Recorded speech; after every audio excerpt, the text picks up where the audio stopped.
Ini-issue rin po na sabi po ni Senator Amy dahil ang una yatang pinakita ay i-warrant. Ano po masasabi nyo sa batas po natin patungkol dito sa e-warrant of arrest? Yusik Claire, sa batas mismo natin, hindi kailangang ipakita yung physical warrant of arrest at the time of the arrest. No? For as long as there exists the warrant of arrest, no? Ano yan, pwede mag-aresto. In fact, pwede na sa atin yung e-warrant na sinasabi dun sa may revision ng ating rules of court. No? Even sa ICC mismo, hindi kailangan ipakita yung physical warrant of arrest dahil pwedeng e-warrant din yan. In fact, yung proceedings ng ICC, even yung kanilang trial lahat, paperless na yan. Talagang, ano na lahat, talagang e-documents lahat yung ginagawa doon. Pero kung napanood niyo po yung hearing kahapon, may pinakita po kasing video na sinasabi ni dating Pangulong Duterte na kasi may pinapakita sa kanya na warrant of arrest. Parang sinabi niya na, bakit niyo ipapakita sa akin yung papel na yan? So it means meron din physical copy ng warrant of arrest na pinakita sa kanya? Tingin ko, prinit yung e-warrant na yon at pinakita sa kanya, and valid ho yung ganong klase ng procedure. Valid po yun. Apo. At ito pa po, attorney, sinabi po nila na ni VP Sara, lumalabas daw pong ito ay extra rendition lamang. Ano po masasabi niya doon? Yung extra rendition ay yung pag-aresto ng parang isang terorista na isusurrender sa isang country, no? Sa ibang country, hindi sa international court, no? Dito merong doon walang warrant of arrest 'yon, yung extra rendition. Ito meron hong warrant of arrest issued by an international court, and hindi ito country to country. So hindi ho extra rendition 'yung nangyari dito. At isa pa po, pinag-uusapan din po yung diffusion at saka po yung red notice. Ang sabi po kasi, ang natanggap po nila ay yung wanted person diffusion. So, ano po sa tingin niyo po, nakapag-comply po dahil hindi daw po red notice ang natanggap? Ano po yung masasabi niyo po doon? Para sa akin, Yusek Claire, yung Interpol actually is just an international coordinating organization. No? Hindi siya talagang yung may power to really have a warrant effected. No? Siya lang yung nagko-coordinate na para maibigay yung warrant of arrest na galing sa either isang country or isang international court, and idadaan papunta dun sa may country na may custody ng suspect. No? So whether it's diffusion or ano yan, red notice yan, it doesn't matter kasi talagang kung yung red notice, binibigay yan shotgun sa lahat ng mga members ng Interpol. No? Yung diffusion, usually country to country yan. No? Pero regardless of the terminology, coordinating agency lang, organization lang yung Interpol. Ang mahalaga is valid warrant of arrest yung binigay ng Interpol sa atin, no? Regardless of how it gave it to us. So in other words, Attorney Butuyan, kapag ka wanted person diffusion at may nakalagay doon ng papatulong para arrestuin, kailangan pa rin po makipag-coordinate ang gobyerno natin sa Interpol? Pwede hong kailangan may pag-coordinate din dahil member tayo ng Interpol, no? Pero kagaya nga ho na sinabi ko, kung sinerve yan sa atin ng Interpol, ibig sabihin valid yung warrant of arrest na yan, no? And meron talaga tayong obligation na i-implement yung warrant of arrest na yan. Tinanong din po kasi ni Senator Amy, kapag ka daw po hindi tayo nakipag-coordinate sa Interpol, ano po yung maaaring maging consequence nito? Pwede hong sa susunod na sila naman yung may kailangan,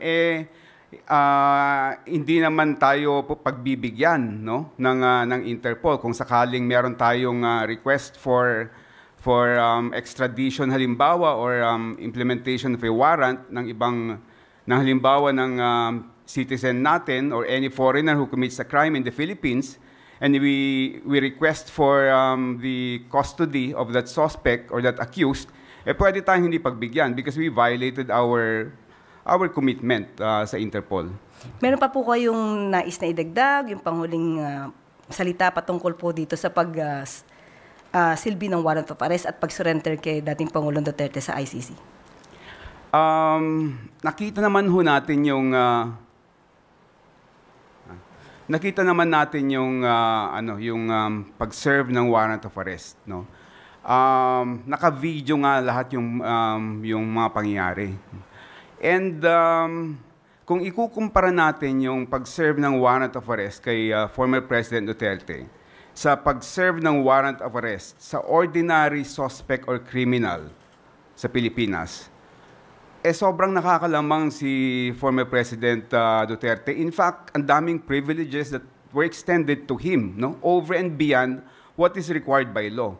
So, sa substance, wala talagang walang na-violate and valid yung implementation ng warrant of arrest. Marami pong naging issue pero hindi po masyadong na-elaborate yung mga sagot dahil po minsan ay nakakat po agad. Unahin po natin, Attorney Joel. Sinasabi po na mukhang labag ang ginawa sa pag-surrender kay dating Pangulong Duterte nang walang court order. Maaari niyo po bang i-explain dahil ang sinasabi po ni SOJ Boying Rimulya ay nasa batas naman po ng RA 9851 na pwedeng i-surrender sa international court. Pakiliwanag nga po yan, Attorney Butuyan. Yusek Claire, dalawang basihan yung validity ng implementation ng warrant of arrest. No? Unang-una nandyan yung Republic Act 9851, which is actually a mirror image of the Rome Statute. Ito yung statute ng ICC. And nakasaad dun sa may Article 17 ng RA 9851 na kapag may warrant of arrest na inisyo ang isang international court, merong option ang Pilipinas na i-surrender directly to the international court yung suspect. No? Isa yon. Pangalawa, yung Article 59 ng Rome Statute. Nakalagay doon na kapag inaresto yung isang tao sa Pilipinas, no, halimbawa, ang procedure ay pwedeng idaan sa competent judicial authority, at meron lang very basic na pwedeng tanungin yung competent judicial authority. Wala na siyang jurisdiction para questionin pa yung validity ng warrant of arrest. Nakalagay doon sa Article 59 mismo. Ang pwede niya lang gawin is i-verify yung identity ng naaresto, kung siya nga yung nakalagay sa warrant of arrest, and to make sure na yung rights ng yung arrested person ay respected pursuant to our domestic law. No? Ngayon, meron ng decision ang ICC mismo with respect to ano ba yung binding effect ng procedure under Article 59 kung kinakailangan dumaan sa domestic judicial authority. Sabi ng ICC sa Ongwen case noong 2015 na there is no duty on the arresting country to follow the procedure, no, under Article 59. So hindi kinakailangan dumaan sa domestic judicial authority for as long as yung substance ng Article 59 is complied with, which is what yung identity ng accused, saka kung respected yung rights ng accused. Anong nangyari nung pag-aresto kay former President Duterte? Binasahan siya ng Miranda rights niya. No? So that's pursuant to our domestic law on arrest. And then meron siyang abogado doon. Hindi lang isa, dalawa. No? So yung substance ng Article 59 were actually complied with. So talagang both under our local law and under the ICC statute, complied with valid yung implementation ng warrant of arrest. Yusek Claire.